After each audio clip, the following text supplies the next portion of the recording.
They locked me away to take the house, so I sold it from the nursing home. Before we dive into this emotional, powerful journey of betrayal, strength, and ultimate revenge, make sure to subscribe so you never miss a story that inspires and moves you. Now settle in, because this is a story about how one woman turned the tables on the people who tried to erase her, and how she reclaimed everything from a place no one thought she'd fight back from. I never imagined my own son would betray me. At 82, I thought I'd earned some peace, but life had other plans. It all began when my health started to decline. Simple tasks became challenging, and I relied more on my son, David, and his wife, Linda. They suggested I move into a nursing home just for a while, assuring me it was for my well-being. Trusting them, I agreed. The facility was decent, but the loneliness was palpable. Days turned into weeks, and my family visits became infrequent. One afternoon, during a rare visit, a nurse mentioned that David had been handling my affairs. A sinking feeling settled in my stomach. Curious, I asked the nurse if I could access a phone. She hesitated but eventually agreed. I called my neighbor, Mrs. Thompson, who had been a close friend for years. "Your house?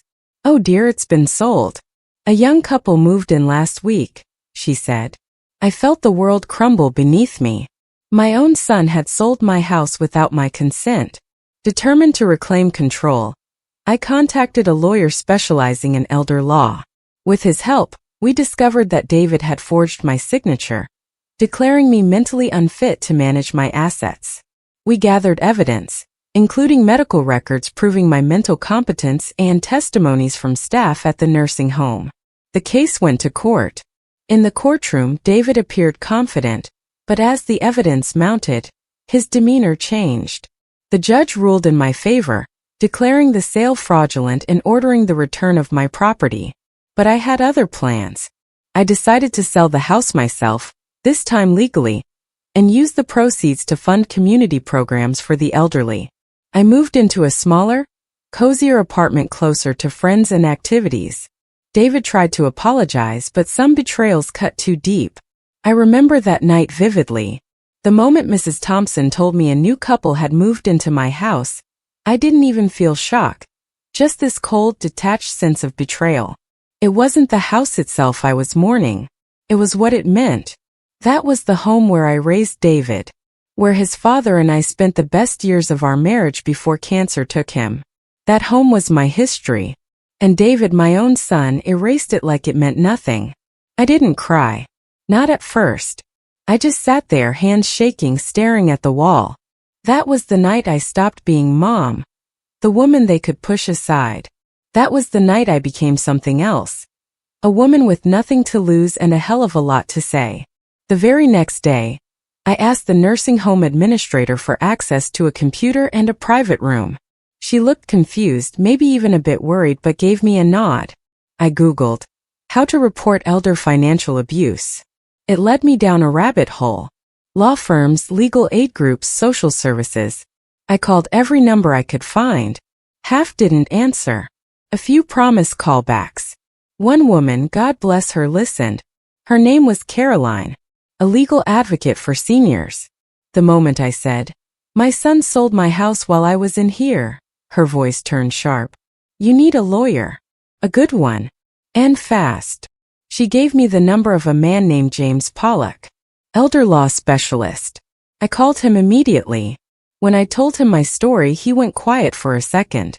Then he asked, "Do you have any documentation? Any witnesses?" "I have me," I said, "and I'm still sharp enough to bury them."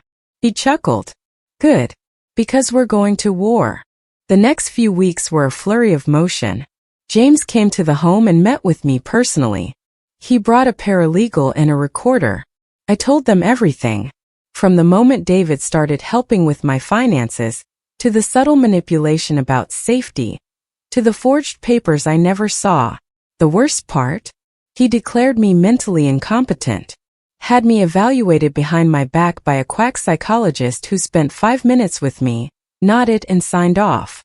James looked disgusted. "We're going to subpoena everything. Every signature. Every transfer. Every evaluation. If they think they're going to get away with this, They're out of their damn minds.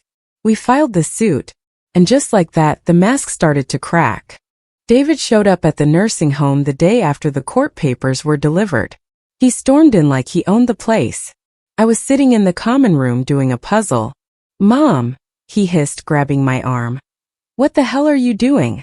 I didn't look up. "Taking back what's mine." He looked around, trying to keep his voice down. "You're not well. You need to be here. That house, it was falling apart. I was helping." "Then you'll have no problem proving that in court," I said, loud enough for everyone nearby to hear. He looked rattled. Good.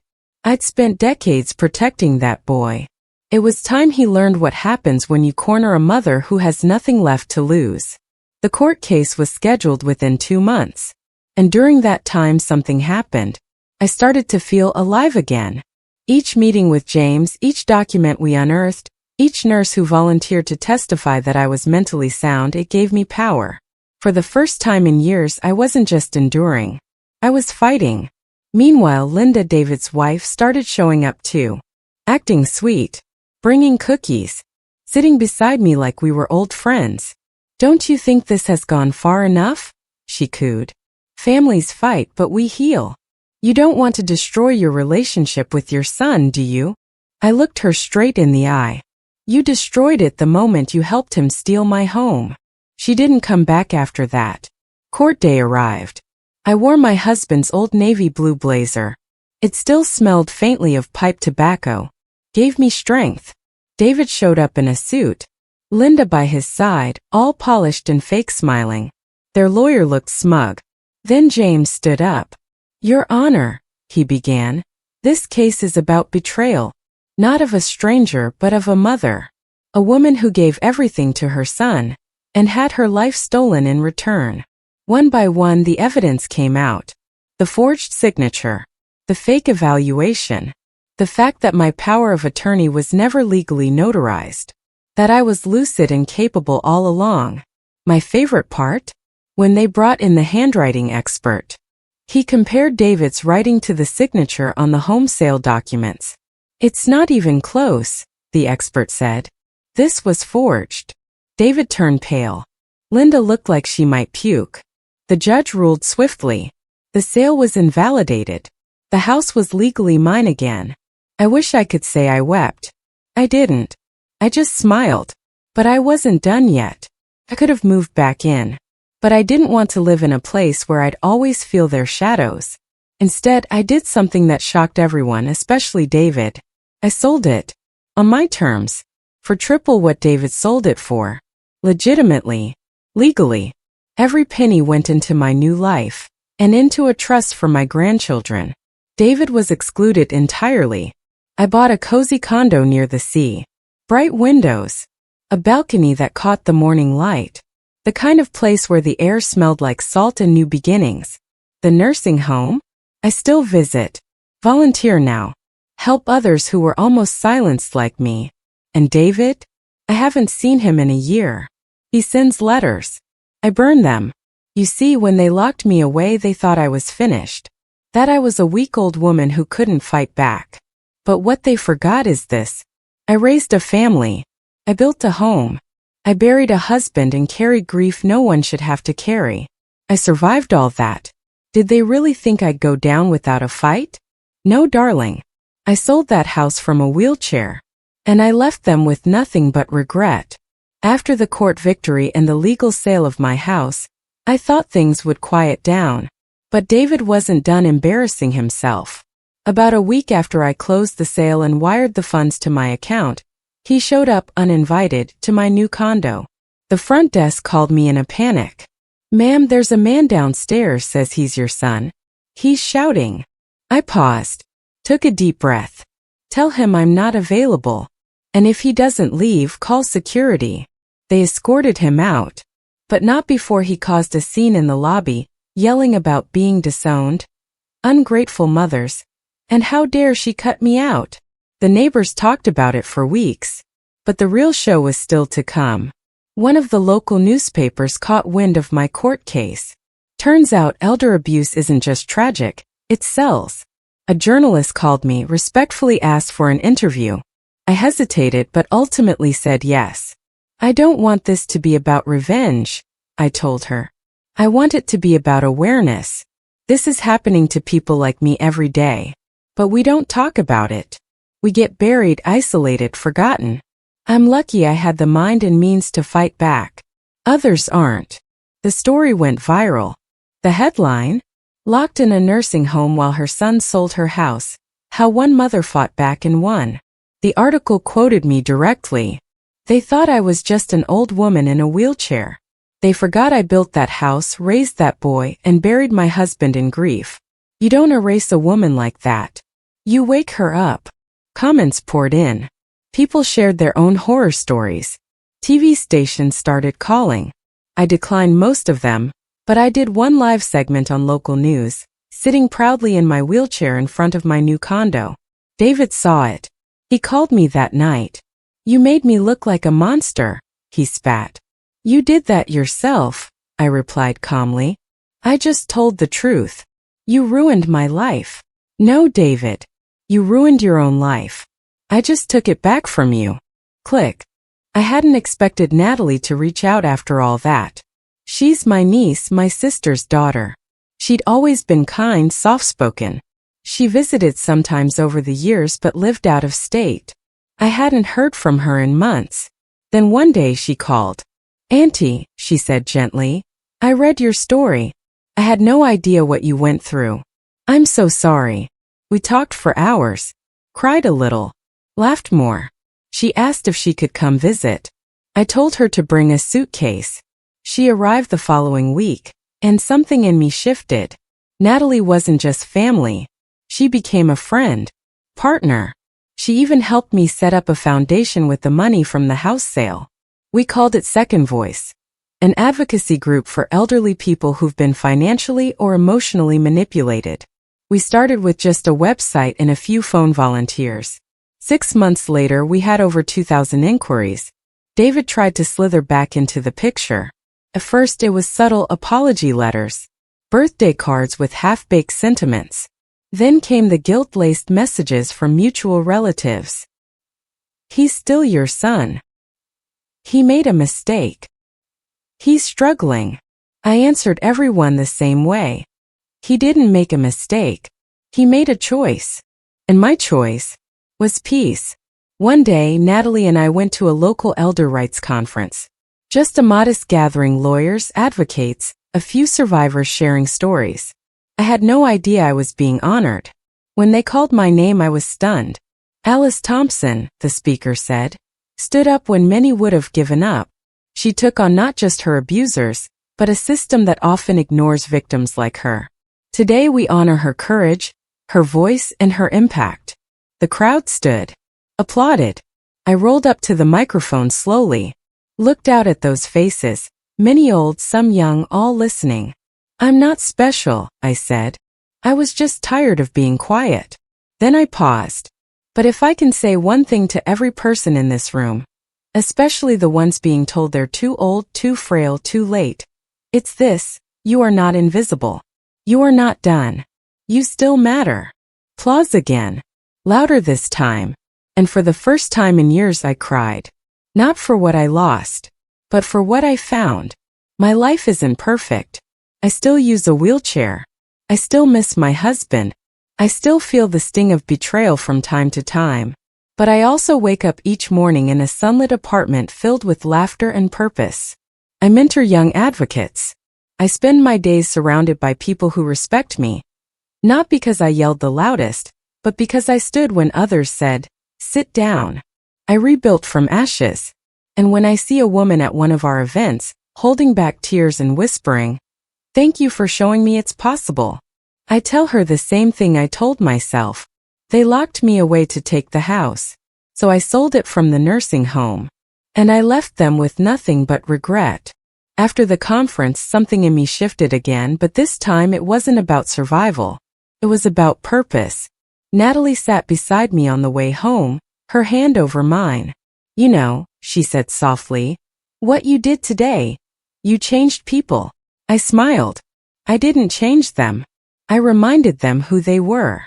That night, we sat up drinking chamomile tea in the little balcony of my condo. The moonlight danced off the ocean, and for once the world felt still. I was always scared I'd end up invisible, I said. Just some old woman no one listens to. Natalie looked at me like I had said something absurd. You're the most visible woman in this city. Our little foundation's second voice exploded after that conference. The story got picked up nationally. Donations poured in. Lawyers offered to work pro bono. Survivors reached out in droves. Men and women who'd been manipulated, stolen from, hidden in silence. We started hosting small group meetings in my living room. People came in ashamed, hunched over.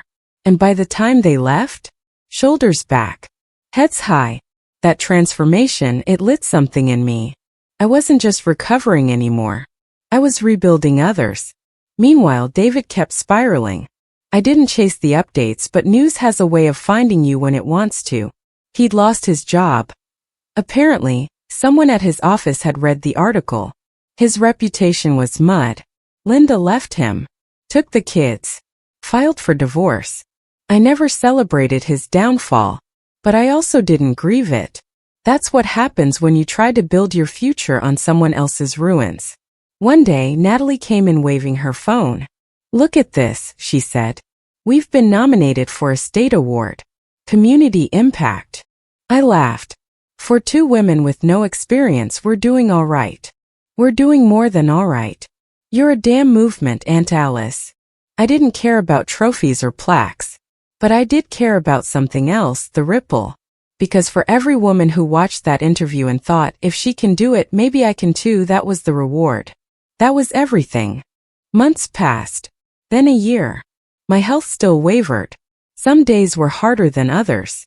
But my spirit, that thing was fire. And then something unexpected. A letter arrived. From David's daughter. My granddaughter. Little Ava. She was 15 now. The last time I saw her she was 7, sitting on my lap playing with her pink shoes. The letter was short. But it broke me in the best way. Dear Grandma, Dad told us you didn't want to see us anymore. But then I saw the story online. And I read everything. And I just want you to know, I don't think you're a villain. I think you're brave. If it's okay, I'd like to see you sometime. Love, Ava. I cried harder than I had the day I won the court case. I wrote back, Dear Ava, I never stopped loving you. Of course you can see me. There's nothing in this world I want more. Come home. Love, Grandma. And she did. She came. She hugged me so tight I thought my ribs might snap. And she whispered, I knew you didn't just leave us. I held her face in my hands. I never left you, sweetheart. I just had to find myself again before I could be found. Ava became a regular in my home. Natalie mentored her. I taught her how to bake her grandfather's favorite pie. She helped us file paperwork at the foundation. Sharp little thing. Smarter than David ever was. And that became my legacy. Not just revenge. Not just justice. But rebuilding. Reclaiming. Restoring. A year after I first sold that house from my wheelchair, I gave a closing speech at a national advocacy conference. I rolled onto the stage, looked out at thousands of faces, some young, some old, all of them fierce. And I said, they locked me away to take the house. They thought I was too weak, too small, too forgotten. But I didn't just take it back. I turned it into a lighthouse. And now that I'm standing again, nothing and no one will ever silence me. The room erupted. And in the front row, Ava clapped with tears in her eyes, her hand wrapped tight around Natalie's. I didn't need revenge anymore. I had something far better. Respect. Love. And a voice no one would ever bury again. Ava became a light in my life I never expected to find again. She didn't just visit, she moved in for the summer, helped me with the foundation, studied case law with Natalie, and even started a blog to share survivor stories anonymously. She called it The Third Voice. I asked her why. She said, yours was the first. Natalie's was the second. Mine is what comes after both of you. I never told her, but I cried that night. Quietly. In the dark. That kind of cry that comes from healing places deeper than you knew were still broken. She didn't just believe in me. She was becoming me, only stronger, smarter, and untouched by bitterness. That was the real victory. Not the house. Not the court case. Her. Then came the letter. This one was from David. It was handwritten. No email. No text. Just ink and regret. I stared at it for an hour before opening it. Mom, I've lost everything. Linda's gone. The kids barely speak to me. I know I don't deserve forgiveness. I know I broke something between us that can never fully be repaired. But I'm trying. I started therapy. I'm working construction now, trying to rebuild. If there's any way, even just a conversation, I'd be grateful. I'm sorry, David. I read it 3 times. And then I put it in the drawer beside my bed. Not to forget it. Not to pretend it didn't matter. But because some doors aren't meant to be reopened. They're meant to be respected for what they once held. Ava found me that night, staring at the ocean again. You okay? She asked. I nodded. He wrote me. Are you going to write back? I paused. No. I've written everything I needed with my life. She didn't press. She just sat beside me, curling up under the same blanket her father once used as a boy, long before the lies, the greed, the theft. Another year passed. Then 2. The foundation became statewide. Natalie got offered a leadership position at a national council. Ava got a scholarship to a university in Boston. She was going to study law. I want to fight for women like you, she told me. And for the ones who don't get to fight back. We threw her a send-off at the condo. Friends, staff, volunteers, survivors, we filled the whole place. Laughter echoed through every corner. At the end of the night, Ava stood beside me, raised a glass and said, to the woman who taught me that silence isn't strength, and that the best revenge is rebuilding your damn life so beautifully, the people who tried to break you have to watch it shine. Everyone cheered. But me? I just held her hand and whispered, you were my best comeback. I'm older now. Slower. The days run together like melted gold across the horizon. But every time I get a letter from someone who read our story, every time I hear a survivor speak with fire in their voice instead of shame, every time Ava calls to tell me how she out-argued a professor, or Natalie updates me on another grant we won, I know I did something right. I was pushed into a corner, locked away, forgotten. But I didn't fade. I roared back. And even from a wheelchair in a nursing home, underestimated and betrayed, I sold that damn house. And I left behind something bigger than bricks and wood. I left a legacy, a movement, and a warning. Never mistake quiet for weakness. Never mistake age for surrender. Because one day the woman you cast aside might just sell the house you tried to steal and build an empire from the ashes.